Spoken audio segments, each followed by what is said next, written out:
interprétée par des acteurs de choix, une représentation unique. Dans le rôle du jeune premier, Monsieur Patrice, beau, intelligent, courageux, un peu prétentieux. Regardez-le bomber le torse. Il est prêt à tout pour garder sa dulcinée.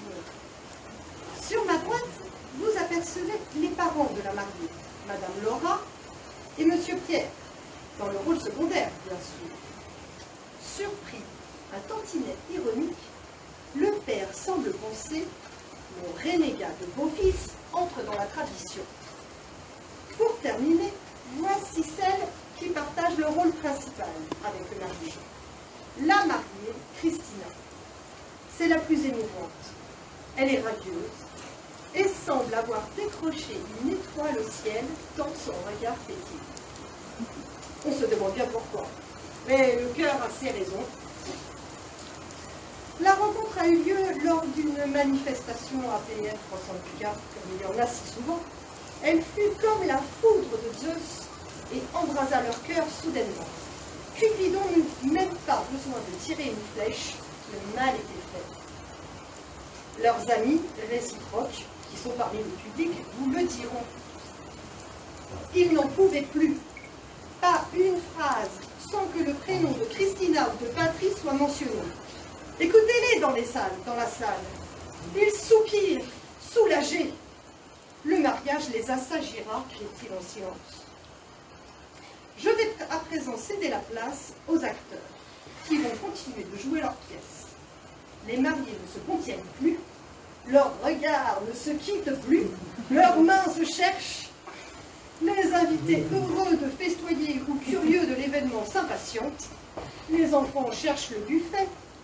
Et moi, le témoin, je souhaite à tous une merveilleuse journée et aux mariés le dénouement des contes de fées. Que le spectacle continue.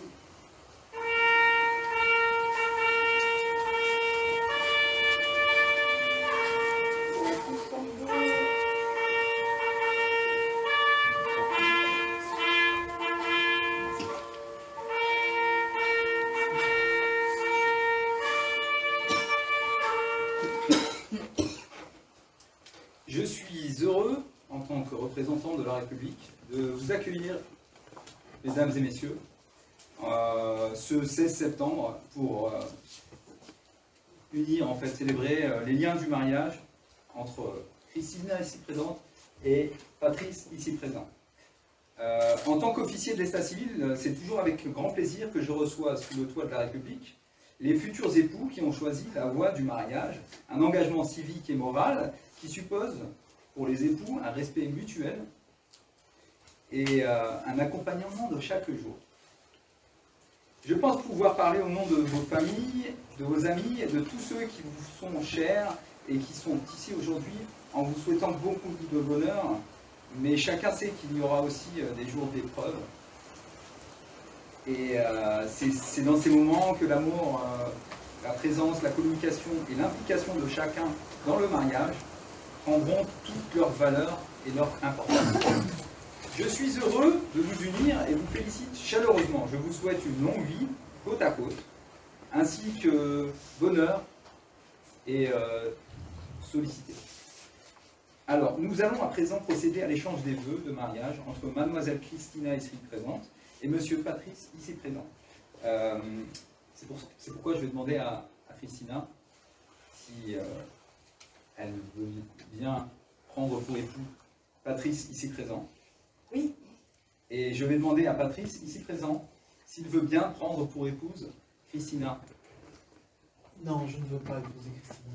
Mais pourquoi? Je vais t'expliquer, Christina. Je ne peux pas t'épouser, Christina, aujourd'hui, car je touche l'allocation adulte handicapé.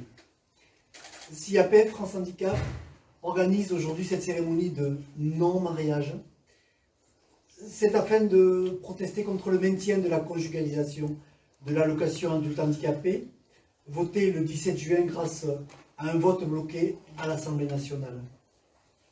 Rappelons que l'allocation adulte handicapé, créée en 1975, est destinée à compenser l'incapacité à travailler. 1,2 million de personnes en bénéficient, donc 270 000 couples.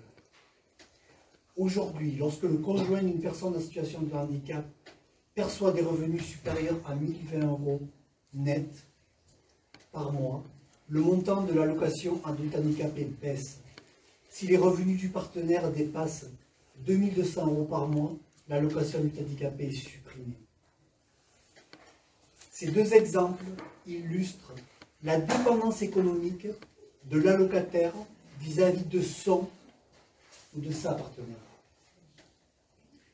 Encore plus grave, en cas de divorce ou de violence conjugale, il devient impossible à la personne en situation de handicap, sans argent personnel, de trouver un nouveau logement. Il est évident que la non prise en compte des revenus du conjoint est un enjeu majeur pour l'inclusion et l'autonomie des personnes handicapées. Merci de votre présence aujourd'hui. Continuons notre mobilisation afin de faire adopter la déconjugalisation de l'allocation adulte handicapé. Face à tous ces témoignages, en fait, je constate que cette cérémonie va devoir se clôturer, en fait. Et j'ai un mot à dire, en gros, que c'est un mariage endeuillé auquel on vient d'assister, en fait. Je peux vous garantir que je sais au sein de ma communauté et de toutes les personnes ici présentes que vous n'êtes pas les seuls, en fait, dans cette situation. Beaucoup de personnes sont mises à mal par cette loi et je pense qu'il est peut-être temps de les écouter. C'est pourquoi je laisse la parole à Béatrice ici présente, déjà pour commencer. Oui, il y a de ça quelques années, avec mon compagnon, nous avons fait une simulation afin de voir quels seraient les revenus puisqu'il touche la hache. Et effectivement, il touchait à l'époque des revenus un peu supérieurs à 1200 €. Eh bien, il me restait de mon âge, je n'aurais touché que 50 € environ par mois. Voilà les situations auxquelles nous sommes souvent confrontés. Le plus souvent, ce sont les femmes qui se retrouvent dans ces situations. Et je peux dire, et toutes les personnes concernées en ont plus que assez d'être toujours traitées en tant que personnes, disons, mineures, ne sachant pas devant dépendre de son conjoint et être toujours considérées un peu comme des citoyens de seconde zone. La personne en situation de handicap se voit placée dans une situation de dépendance vis-à-vis de son conjoint et empêchée d'avoir le droit à des ressources personnelles. Cela revient à nier son existence en tant qu'individu autonome. Projet de loi pour la déconjugalisation de la hache. La mesure est au cœur d'une proposition de loi portant diverses mesures de justice sociale. Le texte avait été voté par l'Assemblée nationale une première fois en février 2020, contre l'avis du gouvernement et de sa majorité.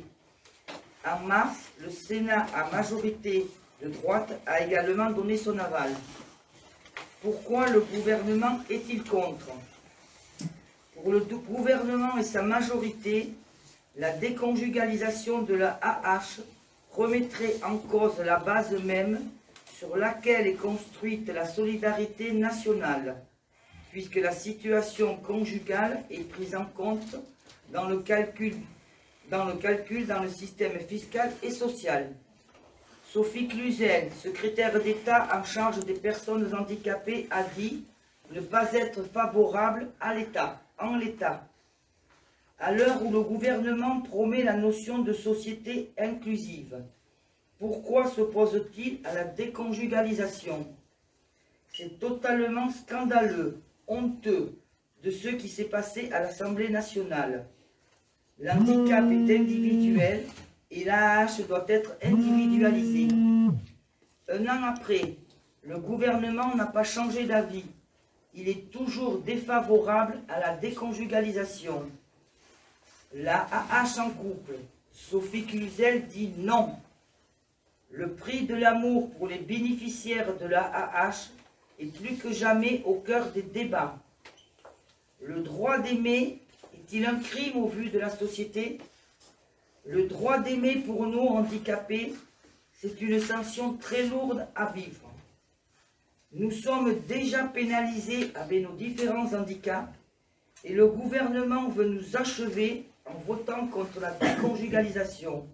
Double peine, nous n'acceptons pas. Question pour comprendre la déconjugalisation de l'AAH, une mesure qui fait débat. L'AAH, l'allocation aux adultes handicapés, est une aide financière créée en 1975. Cette aide est destinée à compenser l'incapacité de travailler. Ça a été déjà dit avant. Aujourd'hui, il y a plus de 1,2 million de bénéficiaires, dont 270 000 sont en couple. Le montant de l'AAH est calculé en fonction des revenus du foyer. Ainsi, si vous êtes en couple, vos revenus, mais aussi ceux de votre compagnon ou de votre compagne, seront pris en compte.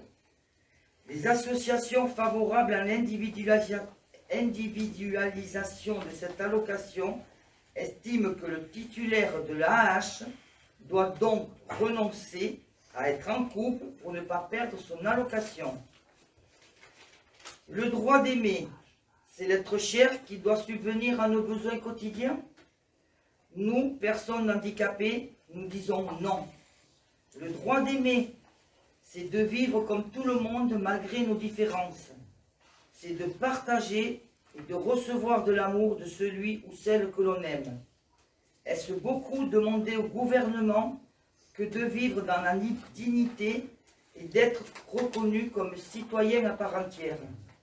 Si la déconjugalisation n'est pas adoptée, alors quel sens prend notre vie? Pourquoi nous ôter ce droit à l'amour? Je termine et je m'adresse à tous les députés de France, quel que soit leur parti politique. Votez pour la déconjugalisation et faites des personnes en situation de handicap des personnes épanouies, qu'elles aient le droit d'aimer et de vivre en couple tout simplement en gardant leur AAH. Aujourd'hui, nous sommes tous vêtus de noir. Cette couleur représente le deuil. Le gouvernement et sa majorité nous enlèvent le droit de vivre en couple, d'aimer tout naturellement. Les handicapés sont les oubliés de l'État. L'isolement, ils doivent vivre avec et ils ont l'habitude. Merci. Ce texte me permet d'évacuer une colère incompréhensible de cette société. Les parents qui ont conçu un enfant handicapé, quel qu'il soit, pas facile pour eux, et surtout pour l'enfant. Il fait son chemin, l'école, l'étude, il fait une formation, après il a un métier, il a le droit à un peu de bonheur, juste un petit peu de bonheur. Mais non, il n'y a pas le droit. Il n'a même pas le droit à l'union. Alors, on lui enlève même une petite somme. Il se met en couple, on lui enlève une petite somme. C'est injuste. Quelle société? Que doit faire la personne en mobilité réduite? Doit-elle se marier ou doit-elle rester en exclusion? À l'heure d'aujourd'hui, en 2021, quelle injustice! J'ai terminé mon texte. Vous ne le voyez pas là, mais la salle est nombreuse, parce que ce n'est pas un combat uniquement d'APF France Handicap, même si c'est sur le réseau APF. Aujourd'hui, c'est un combat interassociatif. Il y a énormément d'autres associations qui sont représentées aujourd'hui. J'appelle la Ligue des droits de l'homme, qui va également s'exprimer. Donc, je vais vous lire un communiqué de la Ligue des droits de l'homme en date du 3 septembre de cette année, qui s'intitule « Non au déni des droits des personnes en situation de handicap ». Malgré les nombreuses alertes et mises en garde des associations de personnes en situation de handicap, de la Ligue des droits de l'homme, des institutions et organismes publics et parapublics, comme la Commission nationale consultative des droits de l'homme et la Défenseure des droits, le gouvernement persiste dans son déni et continue sa politique différenciée à l'égard des personnes en situation de handicap, allant jusqu'au non-droit dans certains domaines que le handicap ne saurait justifier.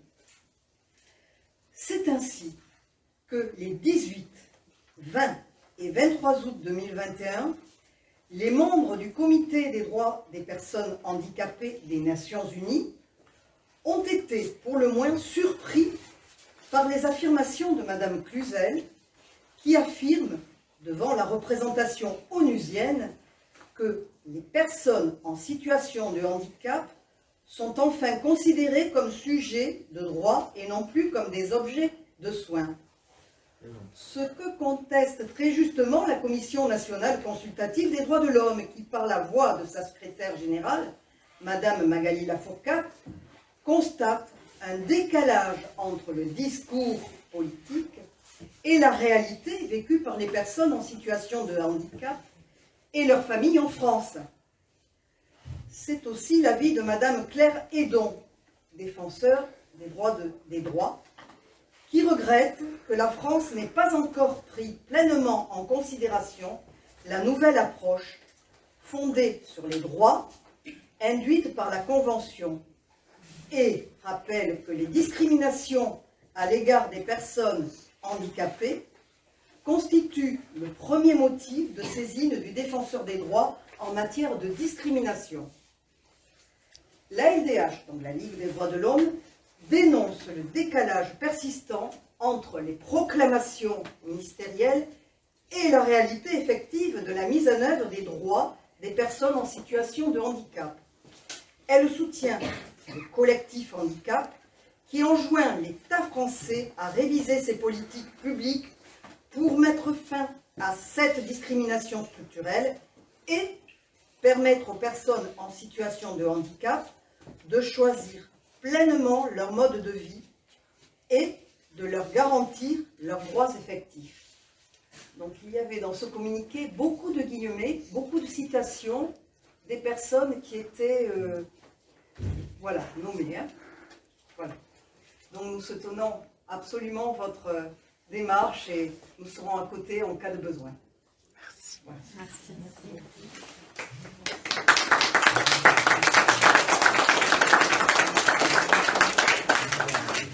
Merci beaucoup. Nous avons parmi nous aujourd'hui aussi l'association Vaincre la mucoviscidose et l'association Valentin à l'huile. Je crois qu'un des représentants souhaite s'exprimer. Oui, moi je suis la représentante départementale de l'association Vaincre la mucoviscidose.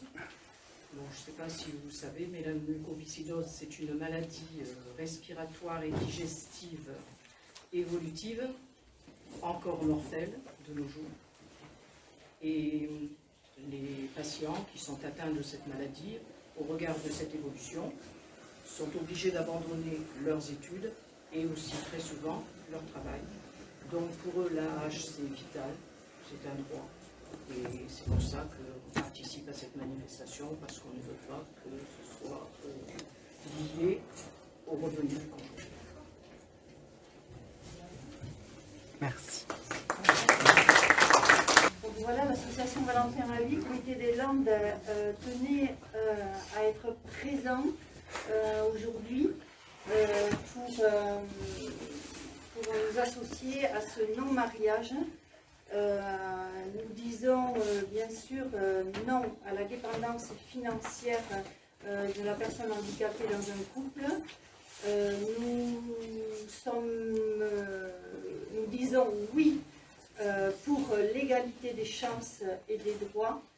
Nous disons oui pour la fraternité. Nous disons oui pour la liberté d'agir et surtout cette liberté d'autonomie que nous pouvons donc avoir avec cette indépendance financière par rapport au conjoint.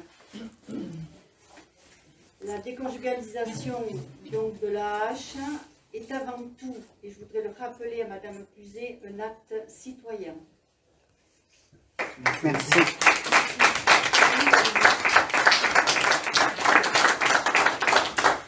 Nous avons aussi l'association UNAFAM. Voilà, ben moi j'ai plus grand chose à dire, hein, mais ça part que l'UNAFAM s'associe totalement avec tout ce que vient de dire la présidente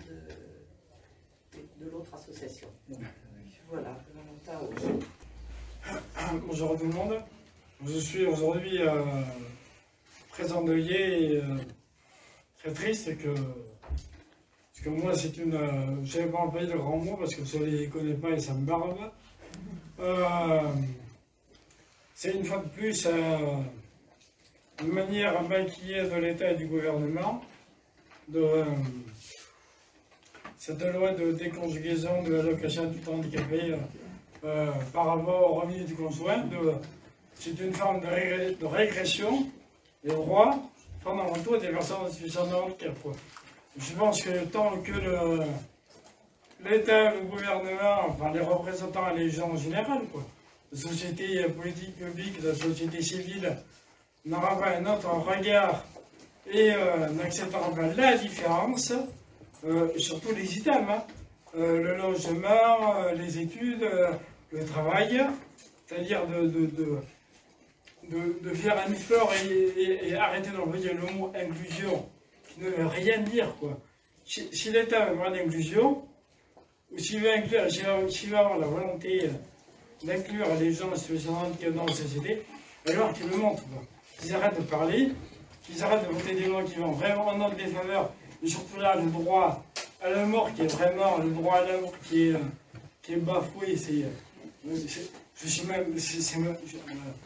suis révolté, quoi. C'est même pas une honte, je suis révolté, quoi. Voilà. Je ne souhaite jamais à Emmanuel Macron ou à Jean Castex et aux sénateurs et aux députés qui nous gouvernent d'avoir un accident de vie, quoi.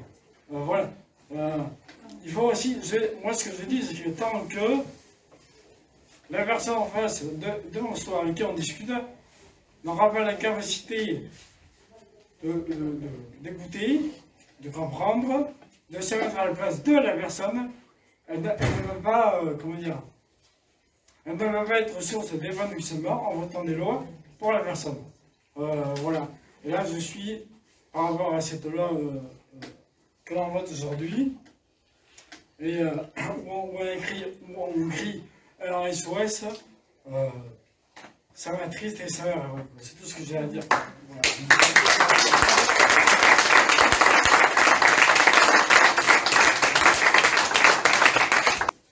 Voilà, merci beaucoup. Et je tenais à remercier aussi donc, les bénévoles présents aujourd'hui, les associations présentes. Et le seul regret que nous avons, c'est que nous devions faire cette cérémonie de non-mariage à l'église de Dax, mais la météo ne nous a pas permis de le faire. Sur le parvis de la mairie de Dax, excusez-moi. Voilà donc, mais nous continuerons le combat donc, avec les autres associations donc, pour la déconjugalisation de l'allocation du handicap. Voilà. Merci.